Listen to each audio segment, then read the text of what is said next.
안녕하세요. 미래에 계신 여러분, 프로젝트 반추입니다. 지금 이곳은 2022년 1월 15일 토요일이고요. 오늘의 반추를 시작하겠습니다. 먼저 오늘의 이슈를 보시겠습니다. 첫 번째 이슈는 2개만 허용입니다. 윤석열 대선 후보의 아내 김건희 씨의 통화 내용 중 국민의힘 측은 9개의 발언에 대해 방송 금지 신청을 내었고 법원은 이 중 2개의 발언만 허용했습니다. 서울 서부지법은 김건희 씨가 MBC를 상대로 낸 가처분 신청을 인용하면서 현재 관련 수사가 진행 중인 사안과 정치적 견해와 무관한 일상적인 대화 등을 제외한 부분에 대해서만 방송을 허용했는데요. 국민의힘 이양수 선대본부 수석 대변인은 실제 녹음 파일에 포함되었는지 여부는 알 수 없지만 법원의 결정에 따르면 9개의 발언 중 2개는 방송할 수 없고 5개는 MBC에서 재판 과정에서 방송 내용에 포함되어 있지 않다라는 입장을 밝혔으며 나머지 2개는 법원이 방송을 허용했다 라고 밝혔습니다.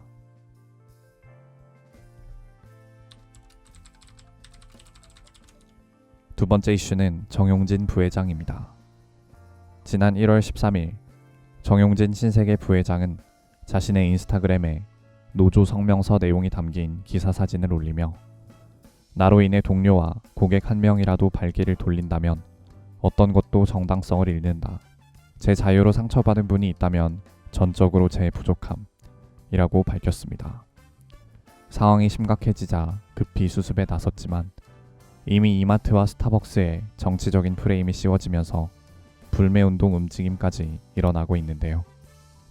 이마트 노조는 고객과 국민에게 분란을 일으키고 회사 이미지에 타격을 주는 정용진 부회장 언행에 깊은 우려를 표한다.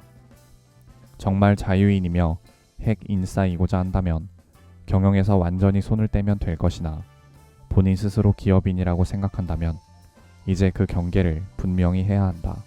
라고 성명서를 냈습니다.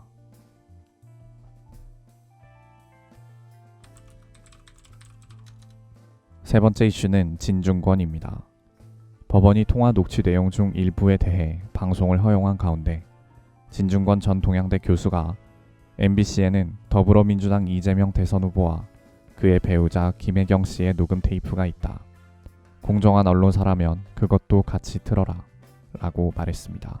진 전 교수는 법원의 판단을 따라야 하지만 취재 경위가 굉장히 문제가 된다고 말하며 김 씨는 자기를 도와줄 거라고 믿고 얘기한 거고 사적인 통화를 한 건데 지금 정치적으로 이용하겠다는 의도가 너무 분명하다. 취재 윤리에 위배되고 인간적 도리도 아니다.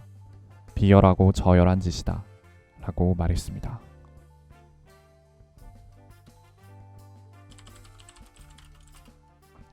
다음은 요일별 테마를 보시겠습니다. 오늘은 토요일이고요. 토요일의 테마는 유튜브 인기 동영상입니다.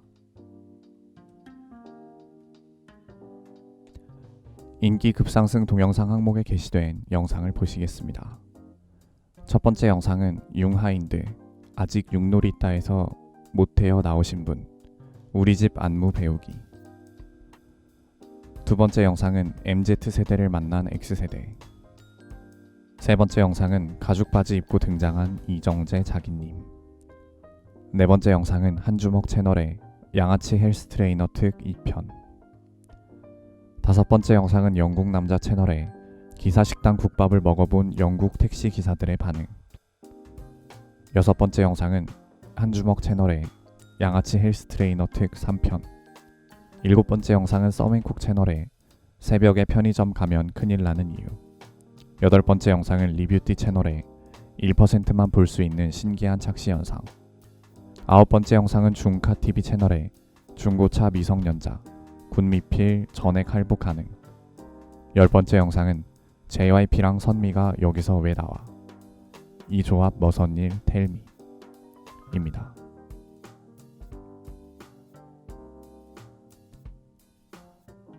이제 여담 시간입니다. 오늘의 여담 주제는 독서량입니다.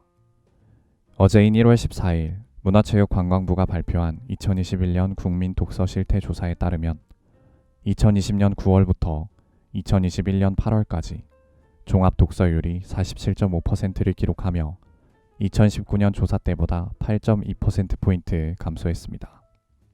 종합 독서율이란 거는 교과서와 학습 참고서, 수험서, 잡지, 만화 이런 것들을 제외한 그냥 일반 도서를 한 권 이상 읽거나 들은 사람의 비율을 가리키는 거라고 하는데요. 그러니까 한국인의 절반은 만화나 잡지 이런 거를 제외하고 순수하게 일반 도서를 1년에 한 권도 읽지 않았다라는 얘기가 됩니다. 이런 소식이 되게 대부분의 사람들에게 좀 탄식을 유발하고 책을 이렇게 안 읽어서 어떡하냐 약간 이런 감정을 유발하게 되는 것 같은데, 저는 사실 이게 되게 어쩔 수 없고 자연스러운 현상이라고 생각을 하는 게, 사실 이미 책을 보지 않아도 굉장히 많은 양의 정보와 지식을 인터넷에서 얻고 있기 때문에 사람들이 책을 통해서 지식을 얻는 행위 자체가 줄어들었다 할지라도 무언가를 알고자 하는 욕망 자체는 별로 줄어들지 않았다라는 생각이 개인적으로 들고요. 그리고 뭐 소설 같은 것도 어쨌든 글을 통해서 이야기를 전달을 받는 것인데, 글을 통해서 전달받는 경우가 줄어들었다 뿐이지 이미 뭐 드라마나 영화처럼 다양한 영상 매체를 통해서 이야기를 접하고 있고, 책 읽었을 때 못지않게 되게 감성이 풍부해지는 그런 경험을 많이 하고 있다고 생각을 하거든요.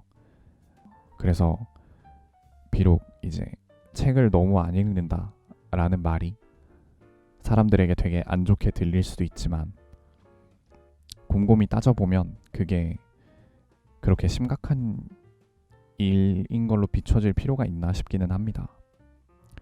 저는 개인적으로 책을 좋아하는 사람으로서 글도 그냥 소리나 영상처럼 전달하는 도구에 불과한데, 굳이 이렇게 뭔가 나머지 매체보다 더 고차원적이고 더 수준 높은 그런 존재다 라고 생각하는 그런 사고방식이 오히려 더 책을 어렵고 좀 딱딱하고 재미없고 이런 이미지로 만들어서 오히려 더 독서량을 높이는데 별로 도움이 되지 않는 것 같다라는 생각이 듭니다.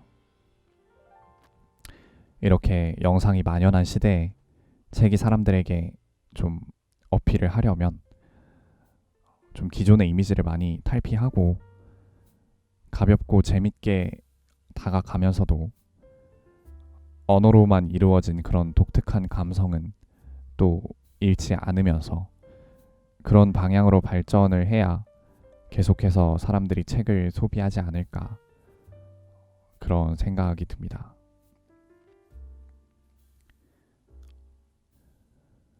오늘은 이만 마치겠습니다. 오늘 하루 모두 수고 많으셨고 1월 15일이 생일이신 분들 진심으로 축하드립니다. 미래에 계신 분들 모두 과거를 거울 삼아 지혜로운 미래를 보내시기 바랍니다. 감사합니다.